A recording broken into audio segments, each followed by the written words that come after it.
Բարև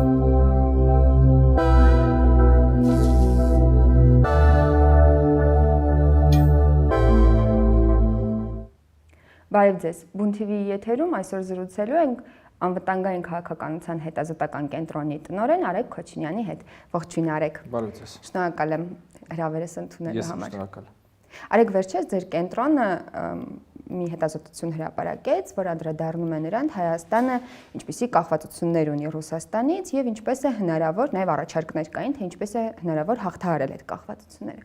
Նախ ուզում եմ այսպեսի մի հարց տալ։ Տարօրինակ չի, որ 3 տարի իշխանությունները խոսում են դիվերսիֆիկացիայի մասին, բայց մենք դեռևս կարիք ունենք նոր հետազոտելու, թե որ ոլորտներում ինչ է պետք անել։ Եվ նաև հետո անդրադառնանք նաև հետազոտության արդյունքներին։ Շատ լավ։ Հա, իհարկե տարօրինակ է, ընդհանրապես Հայաստանում դա երևի շատ տարածված ֆենոմեն է, որ մենք ավելի շատ խոսում ենք, քան գործն ենք անում, կամ աժոտաժը, այսպես ասած, ամեն ինչի շուրջ ավելի շատ է, քան բուն գործողությունները։ Սա մի կողմից, մյուս կողմից իհարկե պետք է նաև արձանագրել, որ այն կախվածությունների մակարդակը, որը ունի Հայաստանը Ռուսաստանից, դրանք նաև ինչ-որ չափով անբնական մակարդակ են։ Դրանք նույնիսկ միջազգային հարաբերությունների կոնյունկտուրայի մեջ շատ հազվադեպ հանդիպող ծավալի ու խորության, այսպես ասենք, կախվածություններ են, այնպես որ այդ հետազոտությունը, այո, մի կողմից տարօրինակ է, որ մենք ենք որ այսքան ուշ արվե եւ երկրորդը բանասան է, որ մենք ենք դարել այսքան պետական ինստիտուտների եւ այսքան հետազոտական կենտրոնների մեջ։ Հետազոտության մեջ տարբեր ոլորտներին, ինչպես նշեցի, անդրադարձ կար, ինձ հատկապես հետաքրքրեց լոգիստիկայի հետ կապված ենթակառուցվածքների հետ կապված կախվածությունները։ Ես կուզեմ խոսել հենց դրա մասին։ Հարավկովկասյան երկաթուղու նրա իրավունքների Հայաստանում, ժամանակահատվածի, որի ընթացքում այդ իրավունքները իրենք ունեն, եւ ինչ է փորձում անել իշխանությունը կամ փորձում է արդյոք միգուցե այդ դիվերսիֆիկացիան այլ կերպ են պատկերացնում առանց փոփոխությունների այդ դաշտում։ Շատ լավ, ես մի բան ուզում եկել նշեի, որ մեր աշխատության մեջ բոլոր կախվածությունները, որոնց մասին մենք խոսել ենք Ռուսաստանից, մենք դրանք անվանել ենք սպառնալիքներ։ Իսկ յուրաքանչյուր կախվածություն մենք համարել ենք եւ վերաբերվել ենք դրան որպես սպառնալիք ու փորձել ենք լուծումները դրանց գտնել որպես սպառնալիք։ Հիմա իսկ դա հենց Ռուսաստանի հետ է կապված, թե օրինակ հիմա որ զենքի վաճառքի մեծ մասը Հնդկաստանի հետ է կապված, դա էլ է սպառնալիք։ Չէ, դա հենց Ռուսաստանի հետ է կապված, որտեղ մենք համարում ենք, որ Ռուսաստանը Հայաստանի ինքնիշխան եւ հարատև պետականության համար ամենամեծ սպառնալիքն է։ Նույնիսկ մեր կարծիքով դա ավելի մեծ սպառնալիք է, քան Թուրքիան եւ Ադրբեջանը, որտեղ մենք սցենար չենք տեսնում, որ Հայաստանը կարող է իր անկախությունն ու ինքնիշխանությունը կորցնի Թուրքիայի կամ Ադրբեջանի, չգիտեմ, ճշմարտ կամ հարվածների տակ, բայց շատ իրատեսական են այդ սպառնալիքը տեսնում ենք Ռուսաստանի դեպքում։ Այդ փաստարկի հետ կապված քննադատություններ կա, դրանք անդրադառնանք, բայց կուզեմ գանք Հարավկովկասյանին։ Գանք Հարավկովկասյանին։ Ուրեմն տեսեք, պայմանագիրը, որով որ կոնցեսիայի է տրված Հայաստանի երկաթգծերը ռուսական երկաթգծերին եւ ստեղծվել այդ դուստր կազմակերպությունը, սա շատ կարևոր է գծել, որ ինքը կոնցեսիոն պայմանագիր է, այսինքն երկաթգծերը շարունակում են եւ դրանց տակ հողը շարունակում է մնալ Հայաստանի Հանրապետության սեփականությունը, ճիշտ է, շարժակազմեր են ժամանակ վաճառվել են ռուսական երկաթգծերին, բայց իրենք գծերը մնում են Հայաստանի սեփականությունը, սա առաջինը։ Երկրորդը միայն այն գծերի մասին է խոսքը, որոնք որ պայմանագիրը կնքելու պահին եղել են ֆիզիկապես, այսինքն գոյություն են ունեցել։ Ինչից երևում է, որ այն ճանապարհը, որը որ տեսականորեն պետք է անցնի մեղրիով, չի մտնում այս պայմանագրի դրույթների մեջ, արդեն թալանված է այդ հատվածը։ Այստեղ մի հատ պատուհան կա, եթե ՅԿԺԶԴ-ն, այսինքն Հարավկովկասյան երկաթգծերն է վերակառուցում որևէ բան, այդա մտնում է կոնցեսիոն պայմանագրի, եթե ինքը չի վերակառուցում, այդ դեպքում չի մտնում։ Այսինքն տեսականորեն, եթե մեղրիով երկաթգիծը կառուցի որևէ այլ իրավաբանական անձ, ցանկացած դա կարելի հայկական, դա կարելի օտարերկրյա, որևէ այլ իրավաբանական անձ, ապա դա չի մտնելու։ Իսկ թույլտվության կարիք չկա հրաշային։ Ոչ, թույլտվության հարց չկա այնտեղ։ Մի բան էլ ասեմ, քանի այս թեման բացել ենք մեղրի երկաթգծի, շատերը սա մի քիչ լավ չեն պատկերացնում, ընդհանրապես երկաթգիծ որպես կանոն կառուցվում է երկաթգծից։ Իսկն այդ ռելսադիրը, այդ սարքը, որը որ ռելսերը կառուցում է, ինքը օպերացիոն բանի մեջ համատում, երբ որ արդեն կա ռելս։ Հակառակ դեպքում դա սարսափելի թանկ միջոցառում է, այսինքն այդ ռելսադիրը քանդել, տանել մի հատ չոլում դաշտում դնել եւ զրոյից սկսել կառուցել, դա անհամեմատ ավելի թանկ գործընթաց է։ Մեղրի պարագայում դա ինչ է նշանակում։ Դա նշանակում է, որ այսպես թե այնպես մենք դա պետք է կառուցենք ադրբեջանական կողմի հետ միասին։ Իսկ եթե մենք կառուցում ենք արևմուտքից Նախիջևանն է, որը երկաթգիծը ադրբեջանական է, եթե կառուցում ենք մայրցամաքային Ադրբեջանի կողմից, էլի ադրբեջանական է։ Իսկ մենք դա կանենք արևելքից թե արևմուտքից, մենք այսպես թե այնպես ստիպված ենք լինելու դա անել ադրբեջանական կողմի հետ, այնտեղ տարբեր իհարկե օպերացիոն տրամաբանություններ կարան, թե ոնց են կառուցում կարան, գնենք այդ ռելսադիրը ադրբեջանական կողմից, մենք ինքներս կառուցենք եւ այլն, բայց դա ուզում եի ֆիքսենք։ Հաջորդ էլեմենտը, որ ես ուզում եմ դուրս բերել այդ հատվածից հետազոտության, այնա որ հարավ-կովկասյան երկաթգիծը բավականին անբարեխիղճ տնտեսվարող է, ուրեմն գրեթե բոլոր պայմանագրային պարտավորությունները, որ այդ կազմակերպությունների վրա վերցրել է Հայաստանը, ինքը գրեթե բոլորը խախտել է։ Ընդ որում ամենախոշորներից սկսեմ, եղել է պայմանավորություն, որ նոր երկաթգիծ պետքա կառուցվեր, որը որ էականորեն պետքա կրճատել Երևան-Թբիլիսի ճանապարհի տևողությունը չի արվել, մոդեռնիզացիայի մեջ ներդրումները այո, Լոռու մարզով։ Մոդեռնիզացիայի մեջ ներդրումները չնչին են եղել, շատ լուրջ խնդիրներ կա նաև կոռուպցիոն ռիսկերի հետ, դեպի Զվարթնոց հատվածներ, կար նաև այդ ճյուղը, որ պետքա կառուցվեր, ուրեմն բանից Չարբախի մետրոկայանից դեպի Զվարթնոց, դա էլ չի արվել, ու նաև կան բավականին լուրջ չարաշահումների, այսպես կասկածներ, ասենք, որպեսզի ոչ մեկի անմեղության կանխավարկածը չխաթարենք, որովհետև Հայաստանը ամեն տարի որոշակի գումար է վճարում ծախսերի հոգալու տրամաբանության մեջ եւ այնտեղ պայմանագրով շատ հստակ նշված է եղել թե ինչ ծախսեր դրա մեջ կարող մտնեն, բայց հարավ-կովկասյան երկաթգծերը անհամեմատ ավելի շատ բաներ են մտցնում այդ ծախսերի մեջ եւ գրեթե իրենց բոլոր ծախսերը փակում են հետագայում Հայաստանից տրվող ուրեմն աջակցող սուբսիդիաների միջոցով։ Այսինքն մի կողմից կան բավականին լուրջ չարաշահումներ, մյուս կողմից կան գրեթե բոլոր պարտավորությունները, որոնք որ կազմակերպությունները վերաբերեցին, դրանց չկատարում։ Հիմա ինչ եմ ես հասկանում, ինչ պլաններ կամ ինչ պատկերացում ունի Հայաստանի Հանրապետությունը այս ամեն ինչի վերաբերյալ։ Տեսականորեն կա երկու տարբերակ։ Մեկը դա գոյություն ունեցող պայմանագիրը խզելն է եւ այդ կոնցեսիոն կառավարումը ուղղակի ռուսական կողմից հետ վերցնելն է։ Պայմանագիրը թույլ տալիս է այդ Հա։ Մանավանդ հիմք բավականին լուրջ կա, ակնառու հիմք կա, ես նույնիսկ ասա, հա, բայց այդտեղ արդեն հարց առաջանում, իսկ մենք ինչպես ենք ինքներս դա կառավարելու, որտեղ Հայաստանում ինչքանով որ ես եմ տեսնում նման կարողություններ դեռևս չկան սեփական ներուժով կառավարելու այդ ոլորտը, ուրեմն այդտեղ հարց առաջանում մեկ այլ կառավարիչ ուրեմն բերել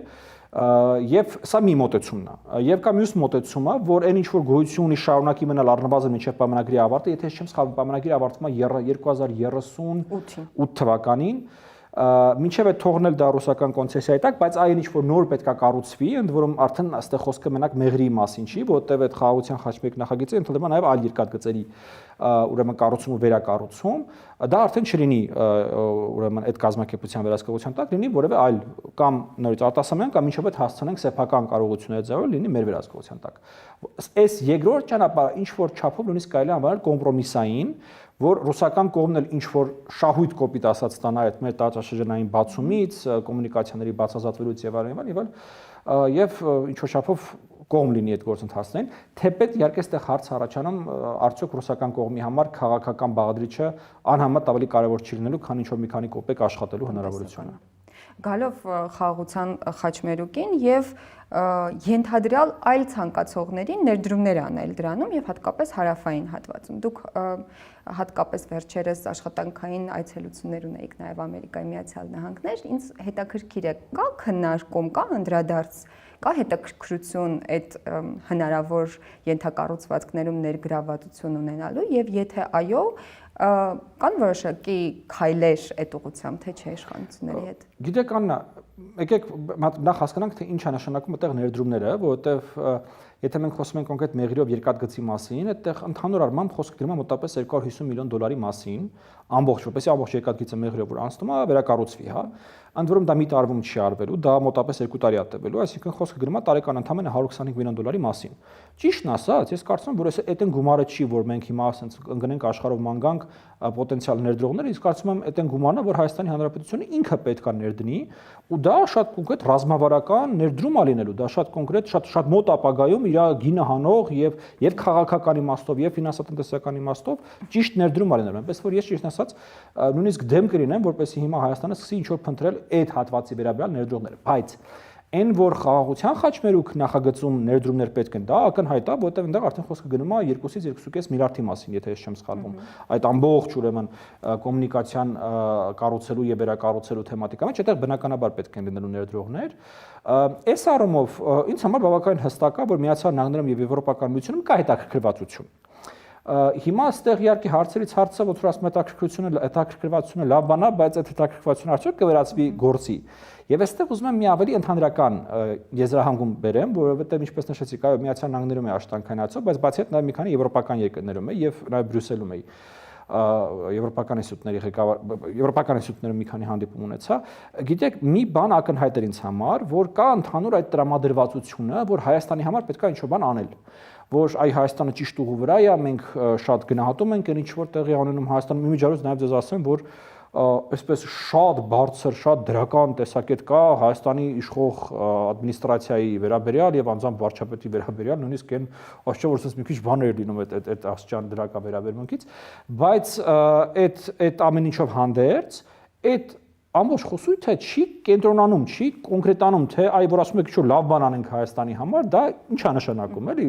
թվերով, այդ ծախսերով եւ այլն եւ այլն։ Եվ ես կարծում եմ, այստեղ գուցե նաև մեր թերացումը կա, որովհետև այդ դրական ցանկություններն ու դրական այդ միջավայրը պետքա փորձել եւ պետքա կարողանալ կոնկրետացնել, պետքա կարողանալ դա աշխատեցնել եւ կոնկրետ առաջարկություններ բերել։ Ոստեղ ամենաերևի ցցուն օրինակը հիշում եք պատերազմից անմիջապես հետո Եվրոպական միությունը հայտարարեց 2.5 միլիարդ եվրոյի աջակցության ծրագրի մասին, որի մի զգալի մասը կոնկրետ պրոյեկտերին պետք է նվիրված լինի, այսինքն հայկական կողմը պետք է կեցեք, այսինքն հայկական կողմը պետք է կոնկրետ նախագծեր պատրաստել, տարեր դրանց հիմնավորումները ներկայացնել եւ այլն, այդ գումարը ստանալ։ Մենք չենք կարացել սպասարկենք, մենք այդ փողը չենք կարացել ծախսենք։ Հասկանում եք, հիմա մենք իհարկե խոսում ենք դրա մասին, որ մեզ ավելի շատ ներդրումներ են պետք, մեզ ավելի շատ ծրագրեր են պետք, բայց անգամ եղած առաջարկությունները մինչև այս պահ Հայաստանը չի կարողացել արդյունավետ ծրագրեր ներկայացնել, ոնց որ ասած, ծախսային բաներ ներկայացնել եւ օգտագործել այդ գումարները։ Այսինքն նորից ու նորից ես գալիս եմ այն կետին, որ ամենամեծ մեր խնդիրը դա ներսում արկա խնդիրն է եւ գիտեք, Եվրոպական միությունը եւ Միացյալ Նահանգները այս պայմանությամբ ավելի շատ հնարավորություն են տալիս, քան մենք ի վիճակի ենք ծախսել, ասենց ասեմ։ Եվ ֆինանսականի մասին է, եւ ոչ միայն ֆինանսականի մասին է իմ կարծիքով խոսքը գնում։ Իհարկե, նաեւ պետք է աշխատելու ուղղությամբ այդ հնարավորությունները ավելի շատանան եւ այլն, բայց ամենամեծ խնդիրը մեր կոմպետենցիաներն են եւ ծախսելու այդ միջոցները եւ մարսելու այն բոլոր ռեֆորմները, փոփոխությունները, որոնց կարիքը Հայաստանը իսկապես ունի։ Իմ կարծիքով այս երկիրը շնչահեղձ է լինում ռեֆորմների կարիքի մեջ։ Համաձայն եմ իհարկե դրա հետ, բայց գալով նրան, որ նույն այդ պրոյեկտն էլ առանց Ադրբեջանի համաձայնության հավանականությունը քիչ է, որ կկարողանանք իրականացնել, դուք էլ դա նշեցիք, եւ այս համատեքստում կարեւոր է դառնում նաեւ Ամերիկայի շահագրգռվածությունը մասնակից լինել նաեւ այդ խաղաղության պայմանագրի ստորագրման պրոցեսին։ Ամերիկայի Միացյալ Նահանգների նախագահը արդեն երկու առիթով Ադրբեջանի նախագահին շնորհավորելով շեշտել են հանգամանքը, որ արդեն ժամանակն է, այսպես ասած, խաղաղություն կառուցելու Հարավային Կովկասում։ Դրանից զատ դուք տեսնում եք ինչ-որ քաղաքական ճնշման գործիքներ, որոնք կարող են դրդել Ադրբեջանին ի վերջո ստորագրել այդ պայմանագիրը։ Գիտեք, ես վստահ չեմ, որ ճնշման գործիքները արդյունավետ են լինելու։ Իհարկե Միացյալ Նահանգները պետությունն է, որ խրախուսման գործիքներ։ Այն դրան է ուզում բերել, որովհետև իհարկե Միացյալ Նահանգները հստակ է, որ կարան, եթե ցանկանան այդ ճնշումը գործադրեն եւ հասնեն իրանց ցանկացածին, որովհետև գրեթե անսահմանափակ գործիք է կազմել են, բայց ես խորը կասկած ունեմ, որ կա իրավիճակ, որ Միացյալ Նահանգները բավականաչափ շահագրգռված կլինեն այդ սկսած ճնշումը բերել հասցնել մինչև դրա տրամաբանական ավարտը։ Դրա համար ես ի սկզբանե ավելի այսպես սկեպտիկ եմ ճնշման գործիքակազմերի կիրառման, որտեղ մի փոքր ճնշելուն, հետո Ադրբեջանը այդ ճնշման դիմաց մեզանից է մուր հանելու։ Ես գրեթե 100% վստահ եմ, որ այդ ճնշումը չի հասցվելու իր տրամաբանական ավարտին անկախ ամեն ինչից։ Կես քայլով ավելի Հա, կես քայլով, այդ կես քայլի դժողը մենք ենք էլի լինելու, ոչ թե Ադրբեջանը։ Դրա համար իմ կարծիքով ավելի հեռանկարին ավելի կարևոր խոսակցություն կա այդ խրախուսման խոսակցությունը։ Բայց մինչև այդ թեման անդրադառնալը, տեսեք, Վիտկոֆը հայտարարություն այցը թե հիշում եք այդ բանի վերաբերյալ, որ Հայաստանին ու Ադրբեջանին կոչ են անում Աբրահամյան ակորդներին միանալ։ Ես հենց մոտապես այդ օրին Վաշինգտոնում էի, գիտեք, ես չեմ թաքցնի, եթե ասեմ, որ ընդհանուր առմամբ ըմբռնում է այն էր, որ Վիտկոֆը ուղղակի տեղյակ չի, որ Հայաստանը, Ադրբեջանը արաբական երկրներ չեն, իսկ Հայաստանի դեպքում նաև այդ պահը չգիտեմ, բայց նաև որ Հայաստանը մուսուլմանական, իսլամադավան երկիր չէ, ինչը շատ խոսուն է այս ադմինիստրացիայի եւ արտաքին քաղաքականության վերաբերյալ եւ իմաստաբար մեր տարածաշրջանի վերաբերյալ։ Ես ինչքանով որ հասկանում, գիտեք, մոտեցումը մոտապես ոնց է, իրանց պատկերացմամբ իրանք պետքա զանգահարեն, տենց օր ժամ պայմանավորվեն, մի շաբաթ, երկու շաբաթ հետո երբ են հավաքվում, որ խաղաղության պայմանագիրը ստորագրենք ԱՄՆ նախագահի ներկայությամբ, ձեր ձեռքերը սխմի, ինքան ասի մյուս գործերի։ Կարևոր չի ինչ բովանդակությամբ եւ ինչ գիտեն։ Ու բացի այդ նախագահի ժամանակն է, գրաֆիկն է շատ սահմանափակ է, տենց երկու շաբաթից մի հատ պատոհան ունենք մի ժամանակ, կանք այդ ժամանակ անենք։ Մոտապես ես ինչքան հասկանում իրանց օպերացիոն տրամաբանությունը սա է։ Ինչը բնականաբար այս տարածաշրջանի մասին չի, այս կոնֆլիկտի մասին չի ու այս իրականության մասին չի, հա։ Այնպես որ այդտեղեր ունեն որոշակի այսպես մտահոգություններ, իսկ ինչ վերաբերվում է խրախուսման հնարավորություն, այստեղ ես կարծում եմ, որ նորից եթե մենք կարողանանք հասնել մի իրավիճակի, երբ որ այս տարածաշրջանը կունենա բավականաչափ կարևորություն եւ հայ-ադրբեջանական կարգավորումն էլ կունենա բավականաչափ կարևորություն ադմինիստրացիայում, ընդ որում ես կարծում եմ դա մի վերջնակետ է, որին տանող տարբեր ճանապարհներ կան։ Օրինակ մենք այդ ճանապարհը կարանք անցնենք օրենսդիրով։ Տեսականներ ես կարծում եմ կա տարբերակ, որ կոնգրեսում ու սենատում բավականաչափ էներգիա է հնարավոր գեներացնել, որ դա դառնա ադմինիստրացիայի վրա օրինակ համար կարևոր թեմա։ Իրենք ճնշում գործադրեն արդեն ներսում։ Օրինակ, հա։ Եթե մենք հասնենք այդ կետին, որ դա ունենա բավականաչափ կարևորություն, ես կարծում եմ Միացյալ Նահանգները ունեն բավականաչափ գործիքակազմեր կողմերին խրախուսելու ճանապարհով տանելու դեպի խաղաղության եւ դեպի կարգավորում։ Ոստեղ ես ուզում եմ մի փաստ արձանագրել, որ վերջին 2-3 ամիսների ընթացքում մի քանի, այսպես ասենք, ազդեցություն ունեցող կամ տեղեկատվություն ունեցող ադրբեջանցի փորձագետների նյութերը, երբ որ կարդում ես, այսպեսի միտքա պարբերաբար աչքով եմ ընկնում, որ այդ սահմանադրություն ԵԱՀԿ բանեցող իհարկե կարևոր է, բայց ամենակարևորը դա խաղաղության պայմանագրի հավասար դիվիդենդների հարցն է։ Հաճախ նաև ներդրումների մասն են խոսում իրենց ենթակառուցվածքների մեջ, եթե չեմ սխալվում։ Այսինքն ես դա ընկալում եմ այսպես, որ Բաքվում հաշվարկել են հետևյալ եզրահանգման են եկել, որ խաղաղության համաձայնագրի հիմա ստորագրումը շատ լուրջ ուրեմն բենեֆիտներ, պրեֆերենցիաներ աբերում հայկական կողմին, հայ-թուրքական սահմանն է բացվում, շատ ավելի իրատեսական է դառնում Հայաստանի Եվրոպական միություն ինտեգրացիայի թեմաները եւ այլն։ Իրենց համար առանձնապես մեծ փոփոխություններ չեն ենթադրվում, առանձնապես մեծ փոփոխություններ չկան։ Եվ այդտեղից իրանք այդ բխեցնում են այդ խոսակցությունը, որ եթե դուք ուզում եք, որ մենք ստորագրենք, մենք այդտեղից պետք է բաստանանք ու այդ հավասար դիվիդենդների, ընդ որում այդ հավասար դիվիդենդները, ինչպես դուք մի օրինակ նշեցիք, կարա լինի ֆինանսական դիվիդենդներ։ Ես օրինակ պատկերացնում որ կարող են նաև այլ դիվիդենդներ։ Քաղաքական դիվիդենդներ, անվտանգության դիվիդենդներ եւ այլն եւ տարբեր օրինակներ, հա, կարող լինեն։ Այս խոսակցությունն է ես կարծում հիմա դառնում կամած այսպես հիմնական այդ առուծախի թեման, քաղաքական խոսույթի թեման միջազգային թատերաբեմում, ինչը իհարկե չի նշանակում, որ մենք պետք է դառնանք Ադրբեջանի դիվիդենդներ ստանալու պաշտպանները կամ ադվոկատները, որ տենց մենք գնանք ասենք Ադրբեջան, հա, չէ, բացարձակապես իհարկե դա չի նշանակում։ Ես ուղղակի ուզում եմ, որ մենք բանել ենք, էլի այդ տրենդներին տեղյակ լինենք, թե ինչի մասին է գնում այս պատմության խոսակցությունը այդ միջազգային հարթակներում եւ մոտապես սրա մասին է գնում այս պատմության խոսակցությունը։ Ադրբեջանցի վերլուծաբաններին հիշատակեցիք, մեծամասամբ երբ լսում ես Ադրբեջանից այս թեմաներով խոսող վերլուծաբաններին, հաճախ տպավորություն է, որ իրականությունից կտրվելու, ինչպես ասես եզրին են, որովհետեւ հաճախ Ադրբեջանը կարծես աշխարհի կենտրոնն են ներկայացնում են որպես բոլոր ուժային կենտրոնների համար չափազանց կարևոր խաղացող եւ որևէ մեկը չի կարող իրենց որևէ բան թելադրել։ Թե ամեն դեպքում կա միտում իսկապես վերանայելու այն դիրքավորումը, որ ունի եւ քաղաքական էլիտան Ադրբեջանում եւ մերձ քաղաքական վերլուծական էլիտան։ Բարդ հարց եք տալիս, ցավոք սրտի ես ադրբեջանագետ չեմ եւ Ադրբեջանի ներսում տեղ ունեցող զարգացումները այդքան համարձակություն չեմ ունենալ։ Ցավոք սրտի ադրբեջանագետները նույնպես Ադրբեջանի ներսում տեղ ունեցող զարգացումներից շատ տեղյակ չեն, բայց ես ուզում եմ ավելի շատ ձեր տպավորությունը որպես մարդ, ով պարբերաբար այդ հերոստակամուրջների շրջանակներում շփվում են նրանց հետ, արդյոք դուք էլ նկատել եք որոշակի փոփոխություն։ Ես նկատել եմ այսպեսի բան, որ Ադրբեջանում միաժամանակ բոլոր 3 սցենարների ուղղությամբ աշխատանք տարվում է։ Օրինակ Հայաստանը ոնց է, չէ՞, մեր մոտ երևի թե քաղաքական էներգիայի 95%-ը ծախսվում է այդ խաղաղության սցենարի վրա։ Իրանց մոտ իմ ընկալմամբ բոլոր 3-ի ուղղությամբ համաչափորեն տարվում է տնային աշխատանք եւ տարվում է պատրաստություն։ 3 ինչ նկատի ունեմ՝ պատրաստ, խաղաղություն եւ ստատուս քվոն, ոչ պատրաստ, ոչ խաղաղություն։ Այ իմ մշտական այդ տպավորությունը նա է, որ բոլոր երեք ուղղություններով բավականին լուրջ պատրաստություն է եւ պատրազմի, եւ խաղաղության, եւ երրորդի։ Բոլոր երեք ուղղությունները բավականին լուրջ պատրաստություն է տարվում։ Ընդ որում չեմ կարծում, թե դա ինչ որ էլիտաների պայքարի հարց է, որտեղ տարբեր խմբեր, տարբեր բաներ են ուզում Ադրբեջանում, որքան ուղղակի ուղիղ հաշվարկ կա։ Այսինքն, եթե օրինակ միջազգային հարաբերությունների այս կազմակերպումը շարունակվում է, չգիտեմ, Հնդկաստան, Պակիստան պատերազմն է սկսվում, Միացյալ Նահանգները Իրանին են խփում, Ուկրաինայում եւ այլն, դա ստեղծում է որոշակի հնարավորություններ շարունակելու ուրեմն կոնֆլիկտային։ Ի վերջո ռազմավարական մտածողության հիմքերից է, չէ՞, որ պիտի բոլոր սցենարները հաշվի պետք է պատրաստել եւ հատկապես ամենավատ սցենարին է պետք պատրաստել, դա չգրված ոնց որ ասած ունենք։ Մենք շարունակում ենք նույն սխալը կրկնել։ Հա, նախկինում էլի մեկ սցենար էինք պատկերացնում, հիմա էլ ուրիշ, բայց էլի մեկ սցենար։ Այո։ Այս առումով ես կարծում եմ, որ պարադոքսալ չի այն ինչ որ դուք նկարագրեցիք, որովհետև դա ի վերջո այդ ուղղություններից մեկի նկարագրությունն է եւ կոչն այդ ուղղություններից մեկին էլ ավելի շատ պատրաստվելու, բայց ես ու սա ինչ որ առումով մի քիչ պետքա զսպի Հայաստանում բոլոր տեսակետները Ադրբեջանի մասին, որովհետև մեր մոտ շատ բանաղած է, այսպես պոլարիզացված է պատկասը, մի խումբը ասում են ինչ եք խոսում, ինչ խաղաղություն Ադրբեջանը, ոնց կարա, հա, բան միայն պատրաստ անհնար է խաղաղություն Ադրբեջանի հետ, մարտիկան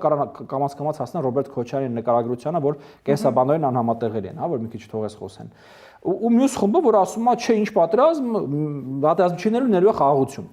վարչապետի հայտնի խոսքերը, հա։ Ես կարծում եմ, այս երկու խմբերները պետք է մի քիչ զսպեն իրանց։ Որտեվ պնդումներով ի վերջո հնարավոր չի հասնել ցանկալի նպատակին։ Եվ երկրորդը ինձ թվում է Ադրբեջանը սկի չգիտի հիմա ինքը որով է գնալու, որ այս երկու կողմերը sense գիտեն Ադրբեջանը որով է գնում։ Այսինքն Հայաստանում այս երկու խմբերը այնքան վստահ են իրանց տեսակետի մեջ, որքան ես չեմ տեսնում որ Ադրբեջանը որևէ մեկը վստահ, թե իրենք ինչ են անելու։ Որովհետև իրենք ինչ են անելու, ի վերջո կախված է երևի մի 20 փոփոխականից, որոնցից ոչ մեկը հենց չի հասել իր տրամաբանական ավարտին, հանգուցալուծմանը, այնպես որ շատ դժվար է կանխատեսել թե որը կլինի, բայց այն որ Ադրբեջանը պատրաստվում են բոլոր սցենարին, դա ինձ համար վաղուց տեսանելի է, ասենց ասեմ։ Անցյալ ամիս Երևանում նաև Երևան երկխոսություն այդ դիվանագիտական ֆորումը տեղի ունեցավ։ Դրա շրջանակներում այս թեմային անդրադարձները դուք ինչպես եք մեկնաբանում կար, համընդհանուր այդ ընկալումը, որ այնինչ ներկայացվում է իշխանության կողմից, իսկապես իրագործելի, իրատեսական սցենար է, հատկապես այդ ինֆոգրաֆիկաներով ցուցադրվեց այդ բոլորը, բայց նաև կուլիսային քննարկումներում կար այդ ընկալումը, որ սա շոշափելի եւ իրագործելի ծրագիր է։ Գիտեք, Աննա, դե 60-ից ավելի երկիր էր մասնակցում, եւ չեմ կարծում, որ որևէ հարց կա աշխարհի երեսին, որտեղ 60-ից երկիր բանը կա, ինչ որ նույնիսկ նույն ընկալումը լինի, հա։ Դա օրինակ կար Պաղեստին եւ Իսրայել եւ իրանց համար գրեթե ոչինչ նույն ընկալումը չունի։ Բայց ընդհանուր առմամբ այն, որ մասնակիցների մեծ մասի համար Հայաստանի դիրքորոշումը շատ ավելի ընկալելի դարձավ կոնֆերանսի արդյունքում, վարչապետի, ԱԽ քարտուղարի, ԱԳՆ-ի ելույթների արդյունքում, դա ակնհայտ էր, այդտեղ երկրորդ կարծիք լինել չի կարող։ Ուրիշ բան, որ դե հա, հիմա շատերը ասում էին, որ դե լավ ցանկություն է, լավ բան եք ասում, լավ բան եք ուզում, բայց դե կան այս խնդիրը, եւ ամենից վեր ես կասեի, որ ամենահաճախ իմ ականջին հասնող քննադատությունը որն է հայկական դիրքորոշման, Հայաստանի դիրքորոշման, իմաստավետ խաղաղության խաչմերուկ նախագծի հետ կապված, որ դա դեռևս բուկլետի ցենկոմ չի անցել։ Իսկն դրա տակ հետազոտություններ, ինչ որ, չգիտեմ, թվեր, գոնե հստակ պատկերացում, թե իսկապես ինչքան ներդրում է։ Հասկանում եք, այդ բոլորը արված չի։ Ընդ որում սա մի հարց է, որը որ մի վերլուծական կենտրոն եթե ունենա բավականաչափ ռեսուրսներ, կարողություններ, մարդական, դա կարող անի, դա հնարավոր խնդիր է լուծելու տեսանկյունից, դա ուղղակի պետք է աշխատանք տարվի այդ ուղղությամբ։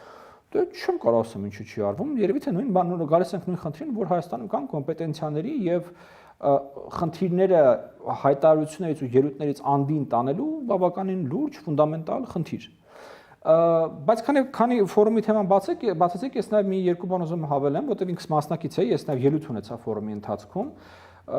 Ես կարծում եմ, որ երկրորդ անգամվա համար բավականին բարձր մակարդակով էր կազմակերպված ֆորումը, նույնիսկ զարմանալիորեն լավ էր ամեն ինչ կազմակերպած։ Ուսամենակին տեսակետի չէ, գրեթե բոլոր մասնակիցներով հետ խոսացել եմ, ունեցել եմ մոտապես նույն տեսակետը եւ բոլորը շեշտում են, որ երկրորդ անգամվա համար բավականին լավ էր կազմակերպված։ Ու գիտեք, ես կարծում եմ, որ բավականին կարեւոր գործիք ինքը կարող է դառնալ Հայաստանի ձեռքին։ Իհարկե ինքը միայնակ որևէ բան լուծել դժվար կարողանա, բայց այդ տարբեր գործիքակազմերի համաժամանակյա օգտագործումը, որը որ սիներգիա է առաջացնում, ինքը հենց միակ ձևն է քաղաքականություն իմպլեմենտացնելու։ այնպես որ պետք է շարունակել, պետք է մնացած ուղղությունները նույնպես աշխատեցնել։ Ինձ համար կարևոր էր նաև, որ ֆորումին մասնակցում էին երկրներից պատվիրակություններ, որոնք ավանդաբար համարվում են, որ մեզ հետ այնքան էլ լավ կամ բարեկամական հարաբերություններ չունեն, կարծում եմ դա ճիշտ ճանապարհ է, ոչ թե մեկուսացնել, այլ ճիշտ հակառակը փորձել ներգրավել։ Ես 100% համաձայն եմ, ես գիտեք, վաղուց արդեն այն տեսակետին եմ, որ ավելի կարևոր է այս պատճառությամբ խոսել թուրքերի հետ, ադրբեջանցիների հետ, հունգարացիների հետ, սլովակների հետ, քան օրինակ հույների հետ, ֆրանսիացիների հետ, որոնց հետ գրեթե ամեն ինչում համաձայն ենք։ Եվ ընդհանրապես այդ մոտեցումը, որ խոսել միայն բարեկամների, դաշնակիցների, քո լավը ուզողների եւ այլն, ինձ թվում է մի քիչ սխալ տեղ ամենս տարի տասնամյակներ շարունակ։ Հակառակը պետք է հիմնականում հենց խոսել այն երկրների հետ, որոնց հետ դու ունես խնդիր։ Այդ առումով օրինակ ես կարծում եմ շատ կարևոր է, որ Թուրքիայից կային մասնակիցներ ֆորումին եւ ես շատ կուզենայի, որ մի օր գա, որ Ադրբեջանից լինեին մասնակիցներ այդ ֆորումին։ Դուք Վիտկոֆին հիշատակեցիք եւ նրա ոչ այնքան կոմպետենտ մոտեցումը այն հակամարտություններին, որում կարծես թե առանցքային դերակատարում ունի, բայց հաճախ այդ անշարժ գույքի գործակալի մոտեցման մոտենում այդ հարցերին։ Այս հաշվի առնելով Հայաստան-Թուրքիա հարաբերություններում ամերիկյան ներգրավվածությունը, եթե էլի իր միջոցով այլ լինելու դուք որքանով եք իրատեսական համարում, որ մոտ ժամանակներս ինչ որ փոփոխություն։ Վստահ չեմ, որ իր միջոցով է լինելու։ Նախ մի բան եմ ուզում էլի դուրս բերեմ Վաշինգտոն այցից, ի մոտ շատ հստակ տպավորություն ստեղծվեց, որ ադմինիստրացիայի մեջ ձևավորվել է 3 թև։ Առաջին թևը, որը երևի թե Իսպանիան ամենաիզոլացվածն, ամենաթույլն է, դա փոխնախագահ Վենսի առաջնորդած թևն է, որը այսպես մաքսիմալ իզոլյացիոնիստական գծի առաջ տանող է, որ, չգիտեմ, աշխարհը կոռումպացված, չարված տեղ է, մենք պետք է կենտրոնանանք մենակ մեր գործերի վրա։ Երկրորդ թևը դա այդ ձեր ասած Վիտկոֆ նախագահի մերձավոր այդ շրջապատ հատվածն է, որ ամենակարողն է այս պայծրությամբ եւ որ այդ տրանզակցիոն տրամաբանության մեջ է, որտեղ կարան գումար աշխատենք արագ եւ կարճ ժամանակում մենակ դրանով պետք է զբաղվենք։ Եվ երրորդ թևը, որը ի տարբերություն օրինակ 1-2 ամիս առաջ հիմա ահագին ավելի ուժեղացել է, այո, Ռուբիոյի թևն է, որում պետքարտուղար ասեմ, չգիտեմ, դժվար է մենակ պետքարտուղար ասեմ, նաև ազգային անվտանգության խորհրդականն է, բան չէր եղել, որ 4 պաշտոն մեկ մարդու վստահեր, պետքարտուղար, ազգային անվտանգության գծով գլխավոր խորհրդական USAID տնօրեն եւ գլխավոր արխիվարիուս, արխիվն էլ է այդ մարդու վրա հիմա դրած, ասեմ, sense բան ամանապատության մեջ չէր եղել։ Իր թևը, որը այսպես ավելի ավանդական մոտեցումների կողմնակից է, այդ մեծ տերությունների մրցավազք, Չինաստան, Ռուսաստանին զսպել եւ այլն եւ այլն։ Իհարկե մեզ համար ամենահետաքրքիր եւ ամենալավ գործընկերը հենց այս երրորդ թևն է եւ, չգիտեմ, աստվածտա այդ երրորդ թևը ինչքան նրա վրա ուժեղանա, բայց իր որևէ պոզիցիայով, բայց այդ միտքը, որ միանշանակ է, օրինակ Վիտկոֆն է լինելու հայ-թուրքական կամ հայ-ադրբեջանական, մի քիչ չեմ կիսի, մանավանդ որ պետքարտուղարությունը այս պայծառ միակ կառույցն է ըստ էության մնացել Միացյալ Նահանգներում, որտեղ դեռ ինչ որ ինստիտուցիոնալ հիշողություն կա հայ-ադրբեջանական կոնֆլիկտի վերաբերյալ։ Ճիշտ է, Բարձրաստիճան շատ պաշտոնյաներ դուրս եկան, Յուրի Քիմ, Լուի Բոնոն կամ դուրս չեկան, գնացին ուրիշ գործերի, բայց կան դեռևս մարդիկ, Ջոշուա Հակովի միջից վերջերս Երևանում էր եւ այլ պաշտոնյաներ կան, որոնք որ դեռևս շատ լավ տիրապետում են կոնֆլիկտին եւ գիտեն ինչի մասին է այս կոնֆլիկտը, էլի, օրինակ չեն առաջարկի Աբրահամյան ակորդներ։ Շնորհակալություն շատ զրույցի համար, այս տաղավարի համար արտասովոր շատ լավատեսական զրույց ստացվեց, թող որ լավատեսական զարգացումների նորանոր առիթներ լինեն։ Շնորհակալություն։